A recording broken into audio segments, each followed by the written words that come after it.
Ooh, the lighting's a lot more even now. I'm loving this. But hello, my name is Lydia. And today, well, I'm going to be talking kind of about how being around people with antisocial personality disorder, also known as sociopaths, really changed my perspective on humanity and people. For better or for worse. But I would say mostly better, but it's definitely changed my perspective. And it's like a world of difference. I think that there is about 1 in 25 people who are sociopaths. At least back in the day, way back when, Shane Dawson, I don't watch Shane Dawson anymore, trust me, but way back when Shane Dawson had that series with Jake Paul and Katie Morton, the therapist, she's like a therapist on YouTube, was in his video. I think that's what they said, is like, it's like 1 in 25, but I mean, who's to say what was true about that video or what wasn't. So I don't know if that's accurate or not, but it does seem to be that way. Once your eyes are open to and adjusting to seeing the signs of a sociopath, you do realize that they are among us more often than we realize. And you know, same goes for narcissists. They are among us a lot more than I previously would have thought, or that I previously thought, because I never knew that there were sociopaths among us. In fact, I used to think that the term sociopath wasn't like a real thing, or psychopath. I didn't think those were like a real illness. I just thought that those were sort of like saying that somebody is just so like kind of twisted, kind of crazy, you know, like I thought that's what that meant for the longest time, you know. I think a lot of people thought that, but now, of course, within the past like decade or maybe more, with all of this new information coming out about mental illnesses, you know, we are now, I think, culturally learning that that's not true, that those are real things. And even a narcissist is a real mental illness. And I think for antisocial personality disorder, which is a sociopath, I think there is like a deficit in their brain. So it is like a mental disorder within their brain and how their brain works. But you know, I've had encounters with a few of them in my life, a few family members as well. I think as of right now, I'm very hesitant when I suspect that somebody is a sociopath or a narcissist. I'm very hesitant to, you know, label them as that. I try my best to withhold my thoughts about it, or my judgments about the person, until sometimes it's a little too late, in fact. So, but I've had some family members who show clear signs of antisocial personality disorder. And then I've had some run-ins with a person. I shouldn't say a few people. I was going to say a few people to kind of like shy away from it, but with a person while we were being housed during homelessness. And it was rough. It was really rough being around these people. And being around these people when they choose to turn against you is often the worst. Like that's like really what triggered my thinking about the world differently, really. It's because, like, when you're on the end of their mistreatment, it starts to make you realize just how vicious a human being can be, and without any remorse or care. And that really just shifts your idea about the world. It shifted mine anyway. And as for my family members, it's interesting because I think throughout my life I put my own emotions onto them, because there were signs. Looking back, there were big signs that they were a sociopath.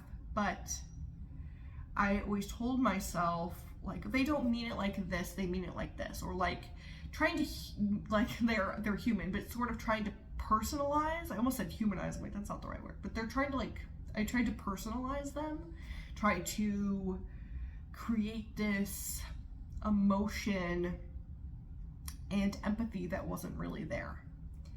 And then that just skewed my whole view on the world, because I lived in this sort of la-la land for a long time, just thinking that these family members were like this, and so much of the world is probably like that. Like, I even had this ideology that, yes, there are some people in this world who are doing evil things, right? But I'm sure somewhere along the way, maybe if things had just been different for them in childhood, maybe, or if maybe the right person spoke to them, they would see things differently. Maybe something would change. Maybe they would really feel what they've done was wrong. And that was so blinded, so blinded of me to think. But I think that's what I had to think in order to survive, because I was around these people so often, in very close proximity to these people very often. And so I had to convince myself that the cruel things that these people were doing and the cruel ways in which these people were acting somehow must be rooted in logic or empathy or something that makes sense, right? And that isn't just for their own personal cruel gain, right? Like, I always had that in my head for the longest time, and it affected other areas of my life. And I always was told, you know, growing up, I think a lot of us were told this, even in school, that, like, it takes two to fight. It takes two to fight. And that's just not true at all. Like, somebody can constantly pick a fight with you and constantly cause torment for you, and you can either take it or stand up for yourself. And on the outside, that can look like a fight, especially to adults. For some reason, adults, they love to play this game of fairness, even when it actually is unfair to one or both parties. And I don't blame them, but it is interesting now with this new lens of, like, oh no, these people were sociopaths, you know, like, these people really did things for their own cruel game, or their own cruel gain. And so, you know, them playing this middle of the road devil's advocate throughout my childhood really was just psychologically teaching me that standing up for myself has consequences, and that even if I am in the right, that I'm going to have to give something. You know, I'm going to have to give up something just because that person decided to make a big deal about something. Or, you know, if I ever speak up to injustice, I'm going to lose something in the battle. And that's really quite a terrible thing to teach a child. But I think this idea of fairness is so ingrained in us. It's ingrained in movies, it's ingrained in, everything that we try to teach children, and sometimes at the expense of actual fairness, if that makes sense. Because sometimes fairness isn't, let's split the toy. Sometimes fairness isn't, let's divide this up. Sometimes fairness is, did you take this from that person, or were you treating this person poorly all day? That's not, I don't think this is really a matter of splitting something, or both of you get the punishment, I never understood that in school, when teachers would do that, when one person was clearly the issue, or it was clearly one person was just getting everybody riled up in class, right? And they would go, okay, no, everybody heads down. Everybody heads down, lights off. We're playing 7-Up. No, I'm just kidding. That's what that made me think of that. But everybody silent. We're doing a silent 5 minutes. That's it. It's okay, clearly you knew who it was though, no? The kid that gets everybody talking every day? You're not gonna maybe put that kid out in the hall? But no, we're all being we're all being punished. That's cool. I never understood why teachers did that. It just didn't make any sense to me.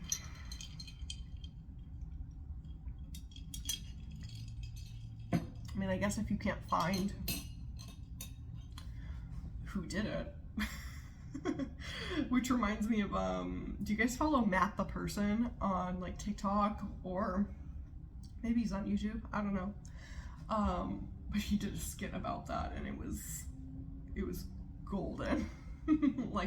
When somebody writes something inappropriate on the whiteboard, and the teacher doesn't really know who did it, and so she's just holding everybody past the bell, and he just did the whole bit, no cuts, for 10 minutes straight, and it was so cringy, but in the best way, because it's you felt exactly what it was like when your teacher would do that, because they would just hold you there well past the bell, and they would go, nope, the bell does not dismiss you, and you're look,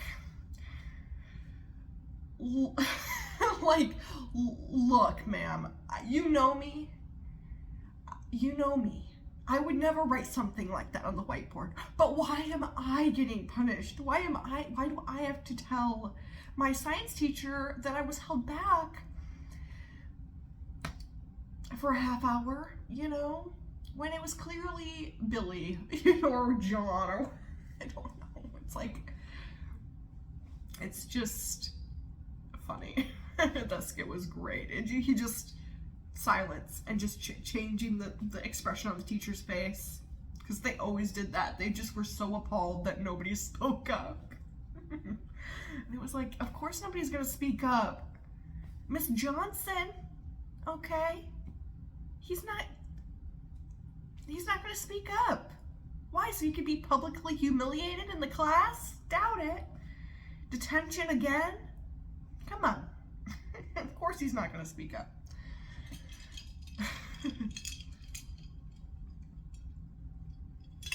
Oh, coffee. Yum, yum. Anyway, but that's what that reminded me of. It was, it's great. Anyway, but I will say that type of mindset, definitely made me blame myself, because the thing is, it's a sociopath is really ultimately never going to blame themselves. Not truly.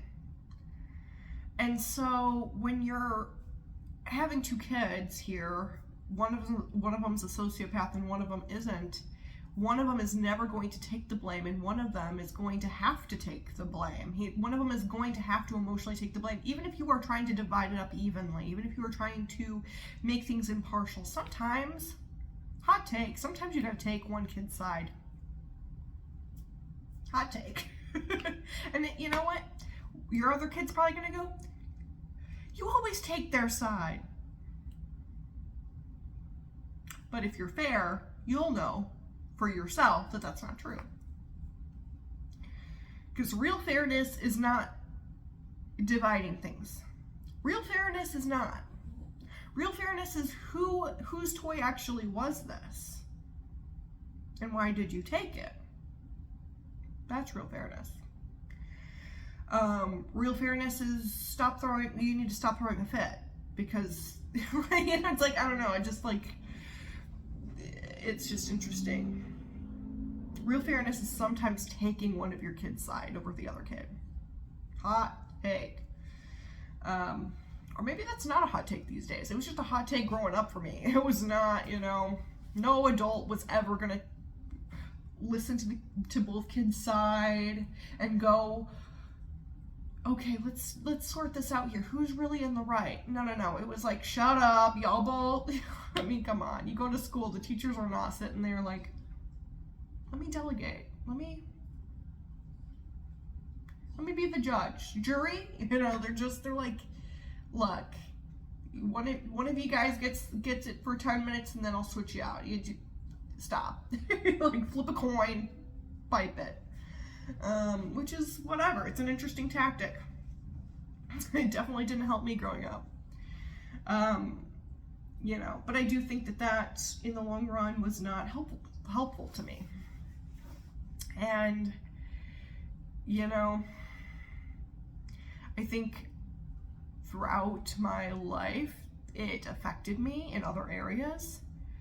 Even as I grew up and grew older, like,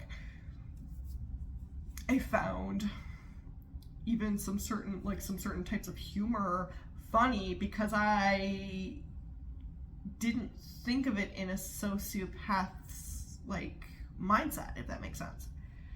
I subscribe to a lot of different YouTubers who, I can't say whether they're sociopaths or not, but the sort of humor that they would post, I was thinking that this was ingenious. This is absolutely ingenious. And then as I started becoming aware of the sociopaths in my life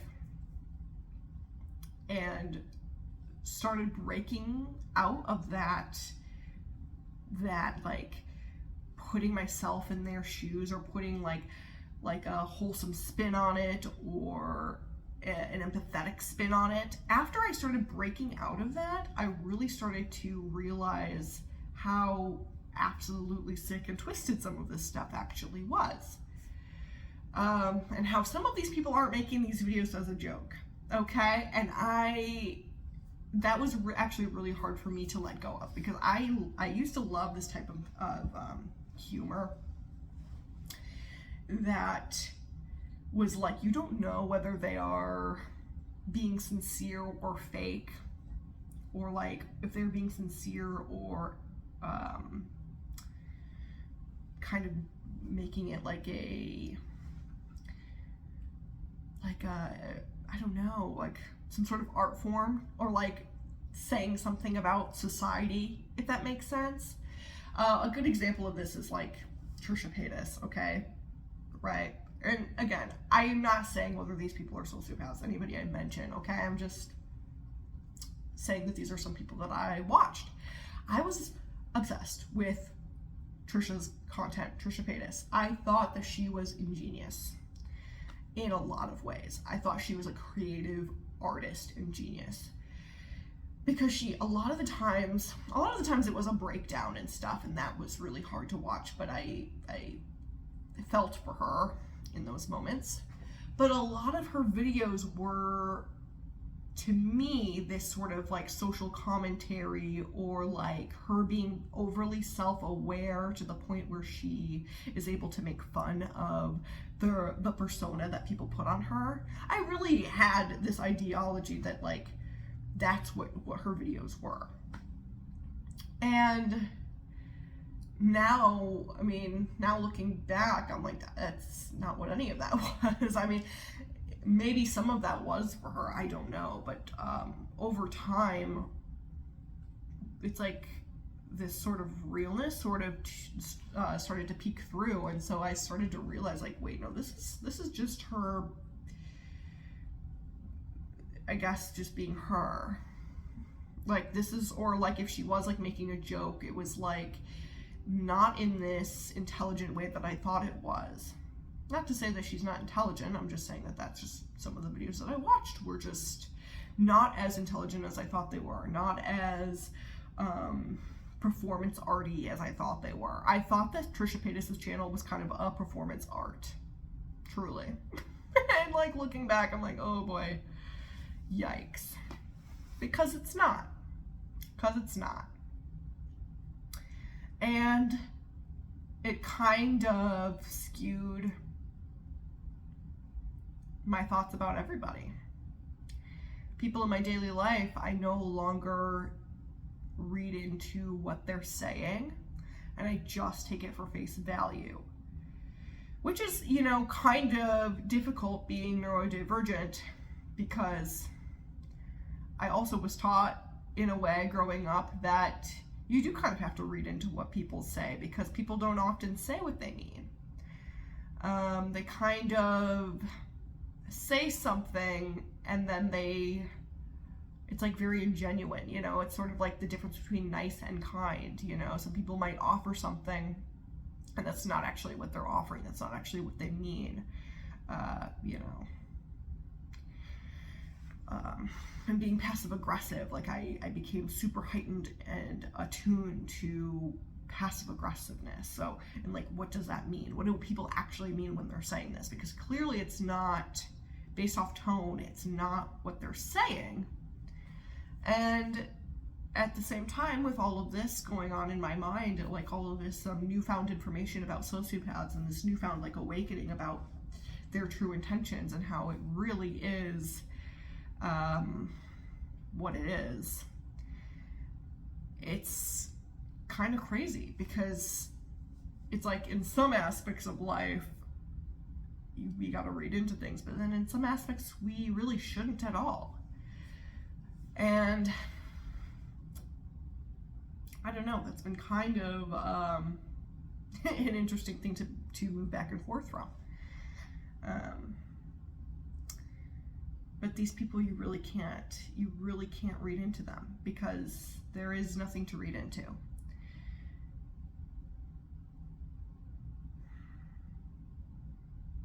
And I think this starts even young, you know. I think a lot of parents would find out that their children are sociopaths at a young age, or even narcissists, if they stopped reading into what their kid was saying and really just took it for what it is, or asked more questions, dug a little bit deeper.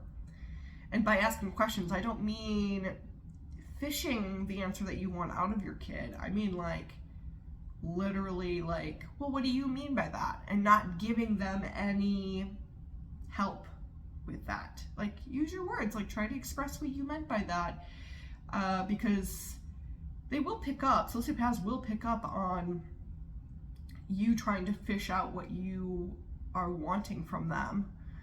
Like, oh, did you mean this? Or like, oh, you meant that probably because of this, right? And it's like, no, we don't know if that's what they meant.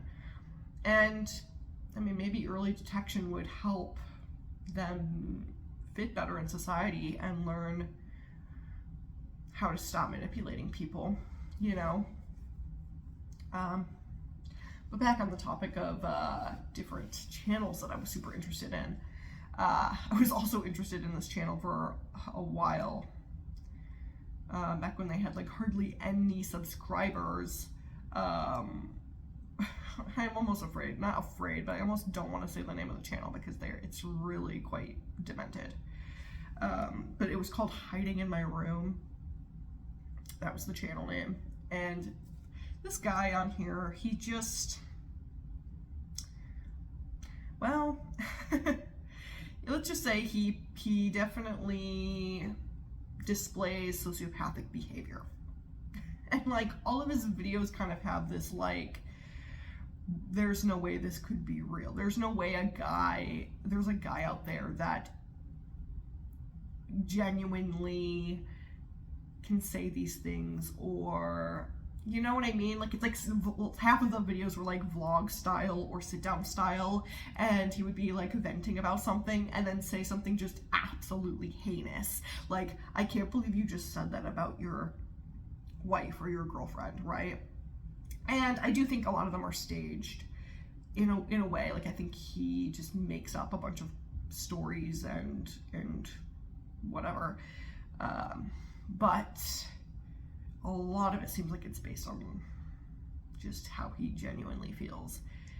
And it's just, my own mind really was like, wow, this is so genius. And then seeing that it's real, I'm like, oh, this is actually the dumbest thing. And hey, I mean, I really shouldn't say that maybe about a fellow YouTuber, but I'm just saying, for me, it was really quite the sight.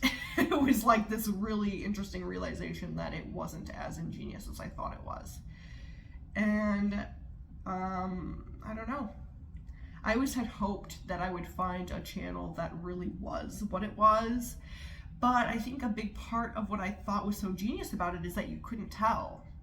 And that, for me, it was like, yeah, you can't really tell, but there is like sort of this like underlying obvious understanding that nobody would talk like that on YouTube. And it's like, no, people do all the time, every day. People are heinous all the time, every day. People are just awful people. And they too can buy a phone and make a video. And I don't know, I just really had that idea in my head that people are probably in on the joke, and they do it so well that it almost seems real, but it's like, no, it actually is just real. That's just quite sad. You know? And so now it's sort of lost its interest to me, you know? All of that sort of blurred the lines humor is just distasteful to me, because there are people out there who act like that on a daily basis, you know? And it's like, well, what's so funny about people genuinely acting that way? Nothing, at least to me. And maybe that's just because I've experienced what it's like to actually have those people in my life, like people like that, and just how they live their life is so so unfunny to me, so unamusing to me now. And with that, with the humor, also just becomes, I'm trying to think of what else I was going to say. I had something that else that I was going to say, but let me think of it. I'll be right back. Oh, with that, my personal interests have changed drastically. I've said this before on here, but I used to be an astrologer for a long time. And I mean, I stopped that mostly because it became an addiction to me, and also because I recognize that it is not of our Creator. Our Creator makes that very clear. I tried to make excuses for it a lot in my past. I battled with it a lot because I knew our Creator, and I have a bond with Him, but yet at the same time I tried to make excuses for my interest in astrology and my knowledge in astrology and my want to continue with that, and New Age in general. I was into all different aspects of New Age, but I think another aspect of why I steered away from that was because it has so much to do with people. And people can be interesting, but they're so much less interesting to me now, having dealt with maybe the darker sides of people. And it's interesting because, like, growing up, I had dealt with, not to say that I hadn't dealt with the darker sides of people, because I certainly had. I had seen a lot darker sides to people than I wish I had growing up, truly. And so it's not like I was blinded and I thought that people were pure and wholesome and great. No, I really just thought they were a lot more interesting and complex than they are. And I'm sure there are gems of people. There are people out there that are interesting and that do have complexity to them. But there's also a great number of them that are psychopaths or sociopaths or narcissists, and there's a large number of them, in fact, among us. You know, and I think recognizing and accepting that as a truth, and recognizing that they are they aren't just like distant among us. They are our neighbors. They are our brothers, sisters, parents, cousins. Like, they are very close to us a lot of the times, and unassuming, and they don't often look like sociopaths. And honestly, it's hard to even recognize their traits, because us as people, I think, are so used to connecting with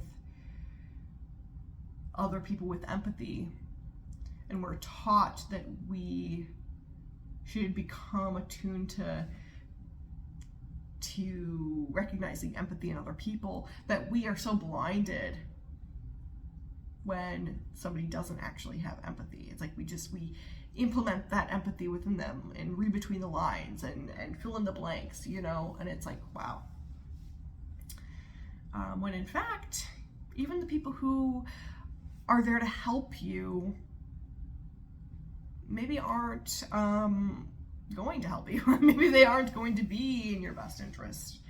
And that's not to sound so depressing or whatever, but it has changed my perspective on people. I find them a lot less interesting than I used to. I also was obsessed with Myers-Briggs back in the day. And I studied that for a long time. But that too, it's like, I don't know, people's personalities just don't I don't know, I guess give me what I was searching for back in the day, because I used to think that people were so complex, and sometimes people are a little one note, sometimes. And that's not to sound so mean about people. You know, I don't mean to like pick on somebody, right? Or be depressing or what have you. But your eyes do change. Your eyes do change when you start to look for the lack of empathy, or stop reading between the lines. You see the world a little bit differently. And your humor changes, right? I mean, at least it did for me. A lot of key things that I thought about myself changed. A lot of my interests. But that's not necessarily a bad thing, right? It's like I was made aware of the truth. Do you feel that way too, about being aware of the sociopath's traits, that you now are aware of this newfound knowledge? It's like your mind has been awoken in a way. I don't know. It's not a bad thing. It's just very different than what I was so used to growing up. And the personality that I had built for myself, you know, or that I felt was so me, is so not me anymore, you know? Anyway, that's all I have to say about it, I think. Bye-bye.